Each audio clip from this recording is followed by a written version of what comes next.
Welcome to I Wrote That, a podcast for entrepreneurs who are navigating the crazy world of authorship. Whether you're just starting out or already established, we want to help you navigate the publishing world with confidence. My name is Larissa Soehn, and this channel is brought to you by Next Page Publishing. With the help of our industry partners, we bring you the insights on the most challenging, yet most rewarding parts of being an authorpreneur, along with the actionable tips to help you move your brand and your business forward. Don't forget to download your free copy of our book, Author Your Way to Your Next 100K, by visiting nextpagepublishing.net/author-your-way. Let's meet our next guest.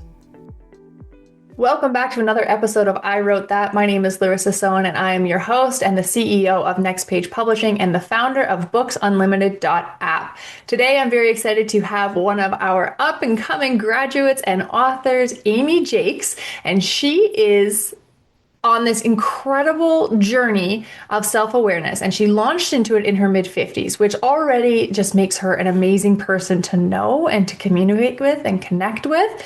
This eye-opening experience revealed that she really hasn't been living her life all that authentically, and now she's discovering the freedom and the liberation that come with embracing her true self.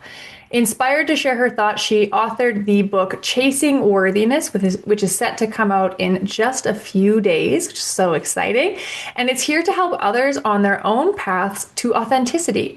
We're thrilled to have her here today and share her story and her wisdom. And Amy, welcome to the stage. It's great to have you. I'm excited to be here. Thank you. Your journey has been quite dynamic, I want to say, is the word that I want to come up with here, because it's been ups and downs and highs and moments of challenge. And through it all, I'm so comfortable in saying that you have remained true to yourself. And that is really what Chasing Worthiness is about. So in your own words, can you just tell us a little bit about the book? Sure. The idea of the book, really, I always had a book in me, just didn't know what it was. But a couple of years ago, maybe more like 3 years ago, I was going through some difficult times, and I started feeling some feelings from yesteryear that I thought I wouldn't feel again. And those were feelings of feeling less than and not good enough, which surprised me because I felt that for about 20 years that I was doing really well and I was happy with myself and happy with the way things were going. But when I got those similar feelings coming back again, I was like, wow, we never really shake this. This isn't really gone. And I decided to just start looking into things and trying to become more self-aware and try to figure it out. And while I'm doing that, I am unraveling the fact that I have been chasing my worthiness all of my life through different parts of my life, my self-doubt, and my negative self-talk pops up here and there. And so I had this opportunity. I had to unfortunately leave my job of almost 20 years as a school counselor. My father was very ill. He did pass away, but I was his caregiver for a few months before that happened.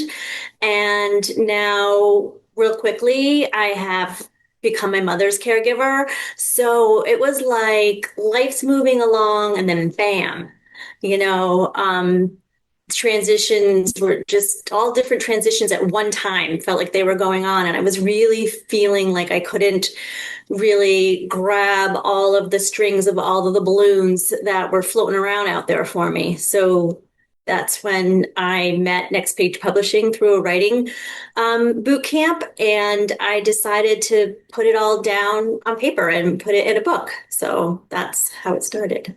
And what a wonderful book. And I know it's set to come out very soon. September 26th is the release date, Yeah, correct? Friday. Yeah, Yeah, Friday. Friday, like 4 days from today. And right before we started, we hit the record button. I'd asked you, how are you feeling? And I want to really capture that feeling. So would you mind telling us again, how you feeling? Sure. I'll go back for the last 2 weeks because it's been up and down and back and forth, and I have moments where I'm really very excited. I'm proud. I'm really very excited, and then I have like sheer terror because there's so much of myself in this book, and parts of it are raw, and parts of them are stories that only a few close people around me know. And now it's going to be out there for everyone to read and see, and that's terrifying. But at the same time, it's exciting. It's an odd feeling to describe. It's just kind of like a wave. It's just a wave of between excitement and fear. Yeah. And I think a lot of the work you do with people is part of it is riding that wave with them, right? Yes. Chasing worthiness is a huge topic, and it's really popular right now, especially amongst women, of this idea that, wait, I'm worthy just as I am right here, right now. And that's what you're very much going through yourself, right? This book, are you worthy of it, and are people going to enjoy it, and everything that's going to come. And I mean, you talk about it so eloquently in your book. And one of the things I want to highlight is the Pollyanna syndrome.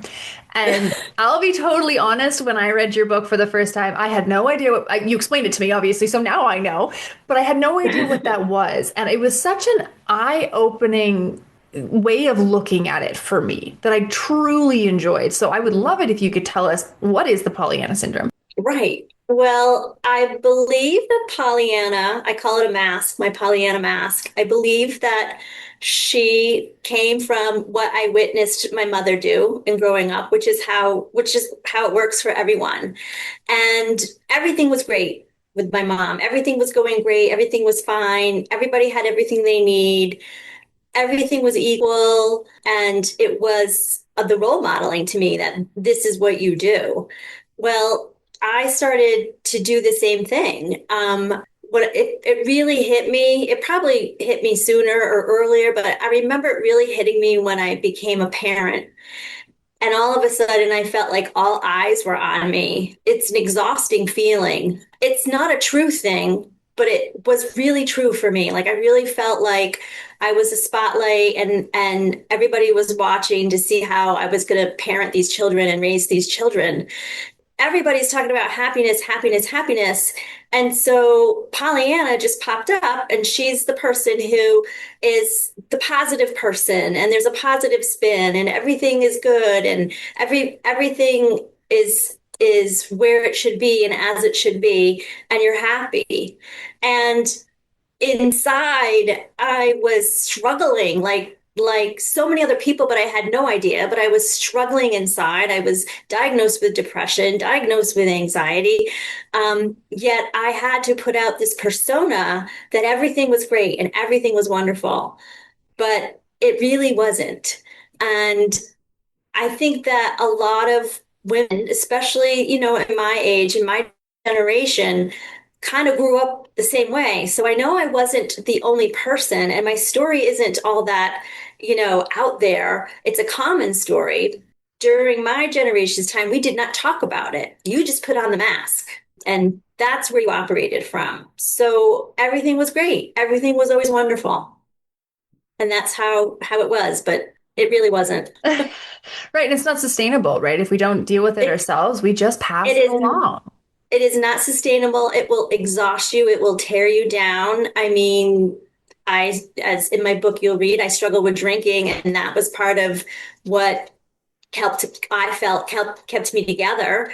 Was one of my coping mechanisms, and unfortunately, it didn't end very well for me. Mhm. But that's where I took it. That's where I took how I had this big persona where everything was great and everything was wonderful. Yet in my house, I'm falling apart. I'm not showering every day.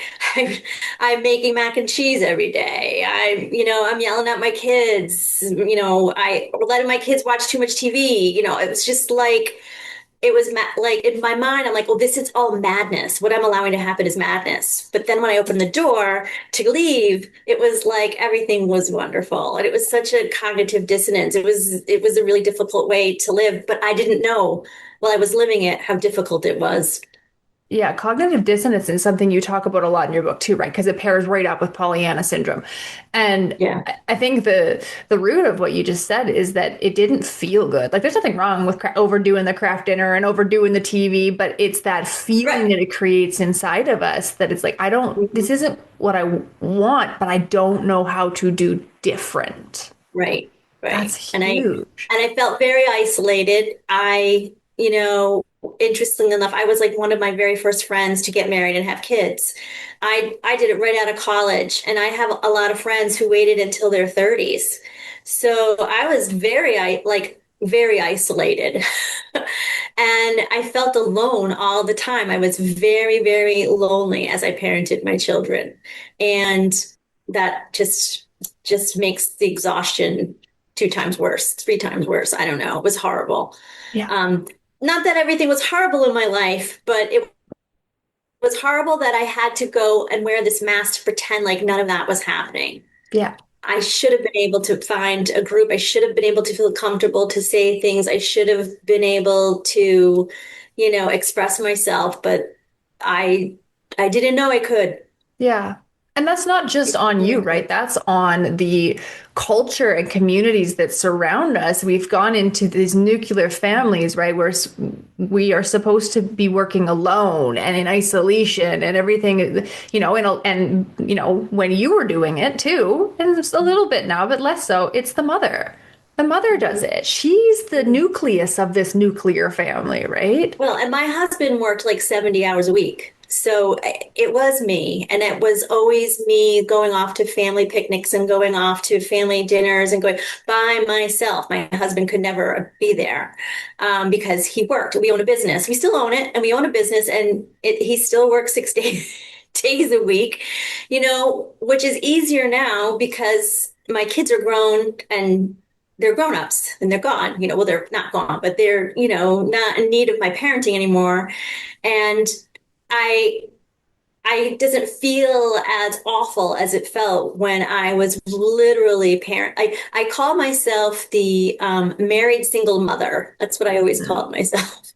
And it was hard, Mm-hmm. and I knew that my husband had to be out and doing that. I mean, that's what it took, to raise a family and to be able to move forward a little bit was you had to work a lot of hours. And I knew that was coming, but I had no idea what it was going to feel like.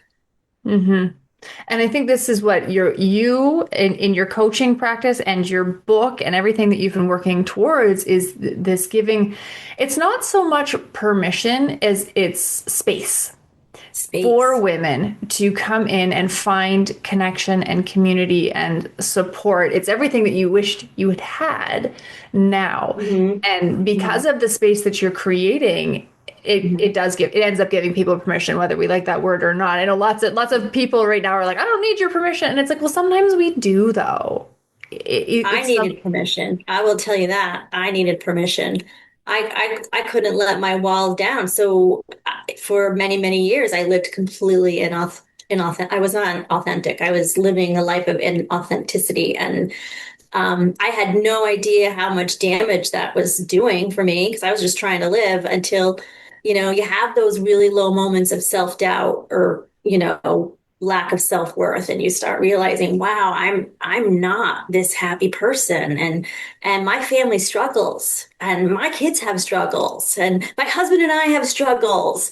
Yet that's not what we let the world see. So it's, and looking back, I should have, but you can't go back and do the should have, would have, could have. But I encourage that more women now, you know, live their life authentically and say what it is. This is what it is. This is hard. This is hard. All of this is hard. And sometimes I cry in the shower. Sometimes let's just say those things and it's okay because that's really how it is. yeah. It's One of the things that I've gotten good at doing with my inner circle and with my clients and things like that in the next page team is I'll ask, when we get on the call, how you doing? And they'll give you the, oh yeah, yeah, yeah, good. And then I'll go, okay, cool. How you doing?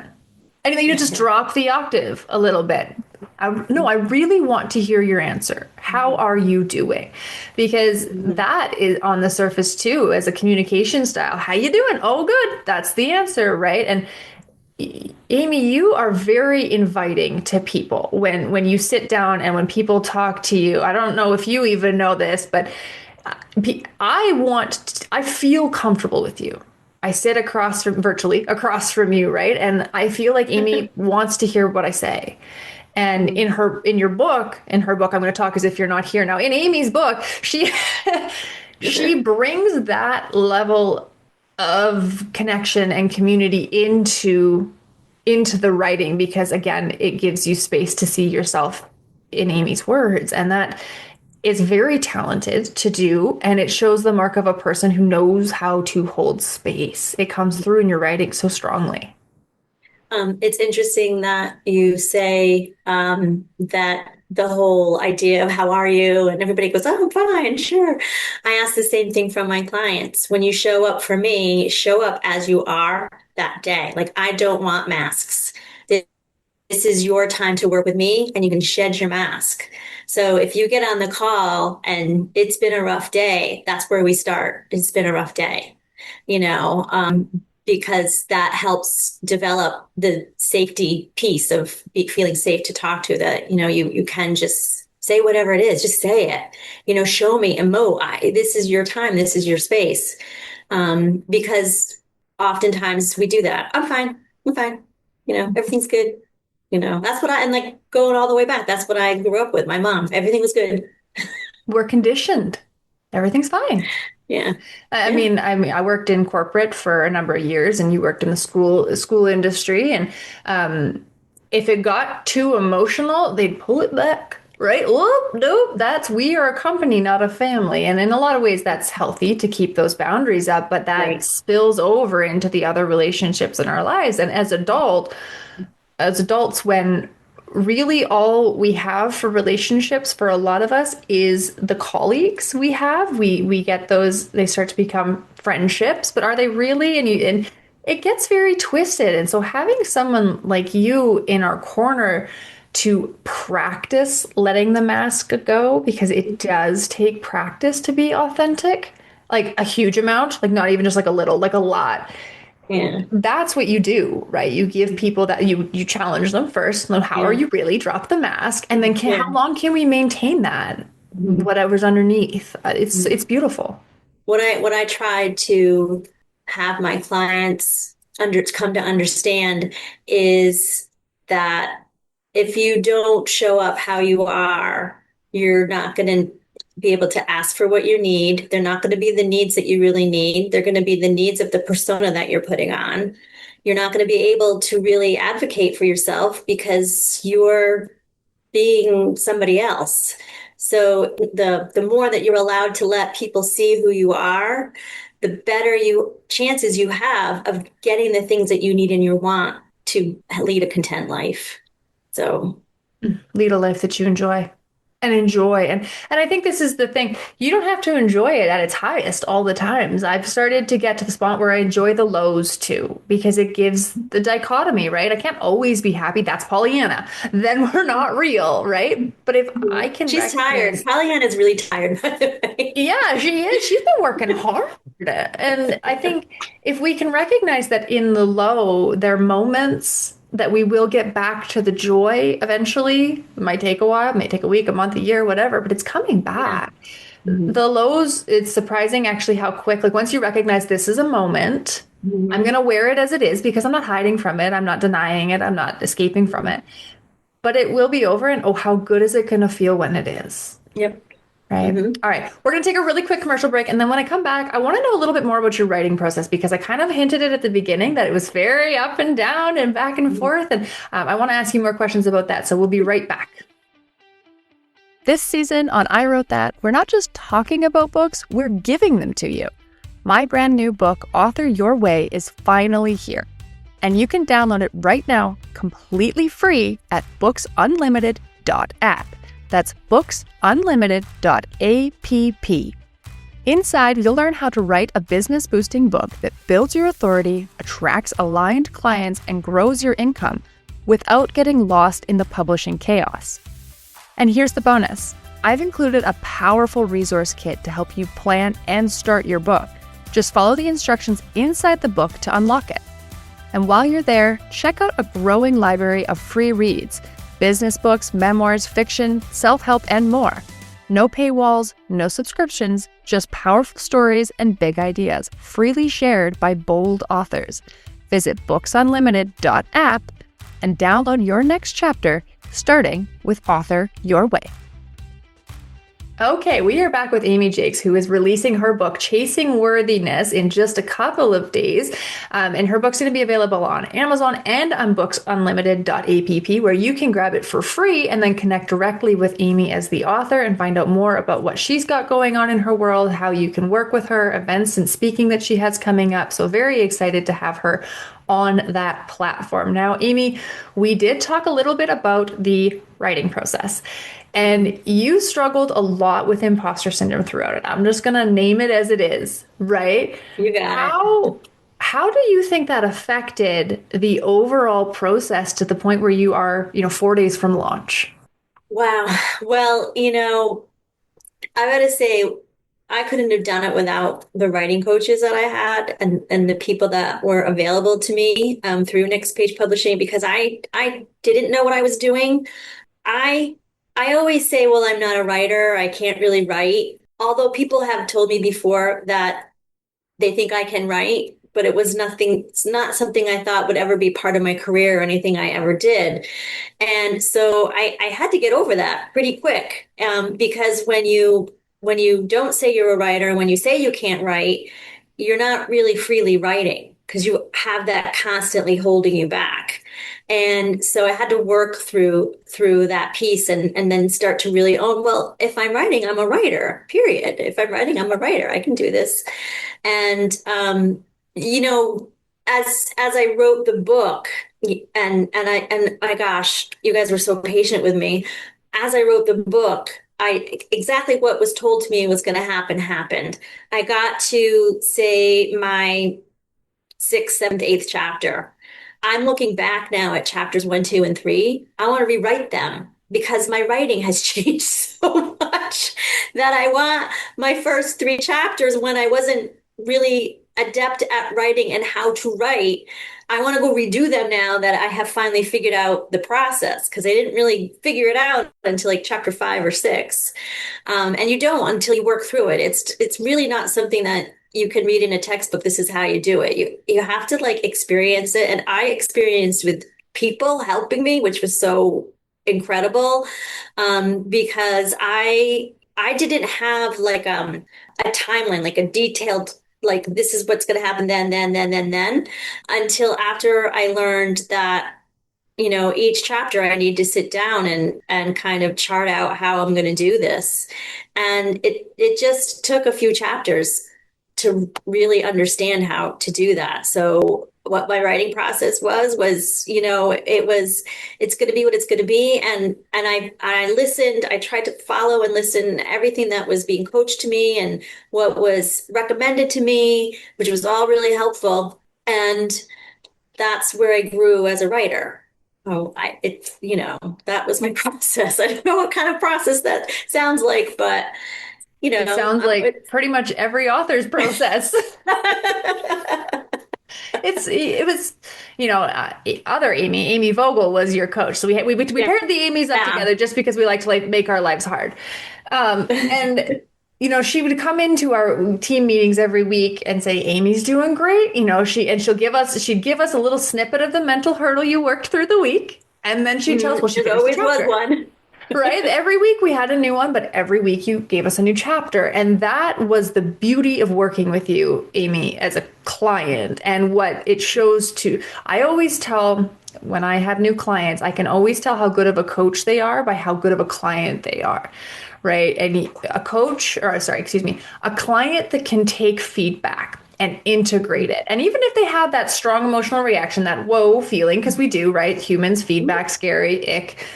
You would, I don't even know if you had that feeling actually, but if you did internally, I think you hit it well, because I don't know if Amy Vogel ever picked up on it. I was open to everything. I walked into this knowing that I'm not the expert. I am with Next Page Publishing because I knew they were the experts. And so I was open. I was open to everything, Yeah. which I think made it easier. Yeah, it did, right? And it allowed us to bring out, like I said, the best in you, right? Because you do Mhm. struggle with ADHD and organization and things like that. And that was something that we knew going in. Mhm. And so it's absolutely no surprise that it took you a couple chapters to get your head around, okay, what are we doing? Because it's rewiring your brain, right? Yeah. This is a new way to communicate, and you whether you know it or not, you handled it beautifully. Yeah, thank you. I know I must have read my book 22 times, and every time I had this conversation with Amy, she'd be like, "Please stop reading your book. Please stop looking at it." She told me all the time, "Don't go back. I don't want you going back." And it was really hard not to, but that's how I operate, and it worked. So, Yeah. Yeah, I'm very similar to you in that. I mean, we have our own book coming out in a month, and my team has told me the same thing. Stop going back because every time I go back, and I've done this 10 times. You've done it once, I've done it 10. It doesn't matter. We always want to go back, right? Because yeah. what you said in the beginning was your voice has changed, your skill level has increased. So front and end, they sometimes don't match. And Mhm. there comes a point in our author careers that we have to Mhm. say, we're done. Maybe I'll do a Mhm. second version, or maybe I'll get a second book, right? Mhm. And Right. just there comes a spot where we have to say book is what it's meant to be, and Chasing Worthiness is exactly what it's meant to be, right? 4 days from Thank launch. you. I have read it, and I'm even the cover. Every time I see the cover, I'm just like, oh, I mean, it's a I love beautiful, that cover. Thank you. right? The little girl. She reminds me of me because I that's actually thought it was you at first because it's got the hair and everything. yeah. So, I mean, it's so beautiful and it's so well done and it captures you and your brand so well. So, Thank we you. have to wrap up because we're at the end of time, but how can people work with you? All these women that are in a similar spot, they're thinking about, well, who am I? That's the Mhm. question, right?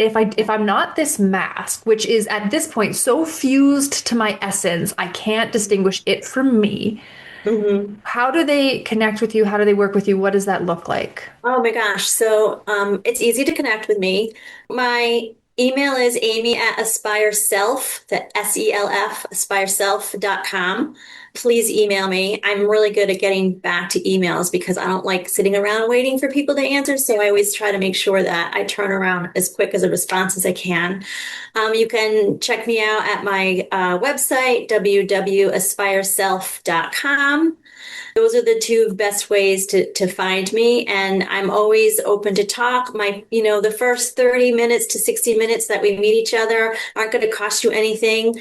I want to make sure that my potential clients fully understand what the coaching process is and where it should take them, because it's a very personal decision as to whether or not you're ready for that much self-awareness, because that's what you're going to walk away with. And just feel free to email me and ask me questions. We can connect on the telephone after. It's much easier to email me because I am on with clients sometimes, and so there's always the voicemail. But yeah, I would be excited to hear from you. Yeah, and again, to find Amy's book, which does release on September 26th. So if you're listening to it after this, you can go to Amazon and order the paperback version or the ebook or hardcover. Or if you want to get it for free and connect more directly with Amy, you can go to booksunlimited.app and download it there. And then that way, Amy can keep you up to date with what's going on in her world. And that's the beautiful part of choosing a more hybrid publishing route is that Amy is in charge and responsible and gifted with the beauty of the reader experience, right? And so Mhm. if you download your book through Books Unlimited, Amy will be able to support you even further in whatever way the two of you collectively choose to look like. Absolutely. All right, Amy, last question. And you kind of already hit it with the talking about the messy middle, but I'm going to give you the opportunity to do it again or pick a new one. But what's your advice for aspiring authors? Oh my gosh, just do it. I don't even know. I couldn't even tell you what made me sign up for that boot camp, that writer's boot camp. Like it was just like a Google search and a, boom, boom, boom. I don't know what it was, but I thought, you know what, I've always kind of wanted to see what writing was about, and I just did it. And I just did it. And you guys just helped me snowball it into a book. I can't even believe it's here, and it's going to be here on Friday. So my advice is to just do it, and you're going to spend so much time with it. By the end, you're going to be happy with what you did, and to not worry so much about the what ifs, and just do it. Just do it. Take the leap because like you said, there's pride in ownership waiting for you at the end of it. The journey might be up and down. The decision to leap might be scary, but the end result is, man, you get to hold your book and you get to Yeah, look yeah, back and go, I did it. yeah. Thank And it feels God. good. It feels really good. It Good. does. Amy, I want to say thank you so much for trusting Next Page, for coming on this podcast, and for continuing to be you. And as authentic as you are now, I can only imagine what you're going to do in the next few years with you working with more people and bringing up more authenticity in this world. The world needs that. They need you. And it's been a pleasure to be a part of your journey. Thanks for tuning in to I Wrote That. Don't forget to download your free copy of Author Your Way to kickstart your journey as an entrepreneur. You'll find the link in today's show notes. And if you enjoyed today's episode, we'd love for you to leave us a review. It helps more listeners like you discover the show. Until next time, happy writing.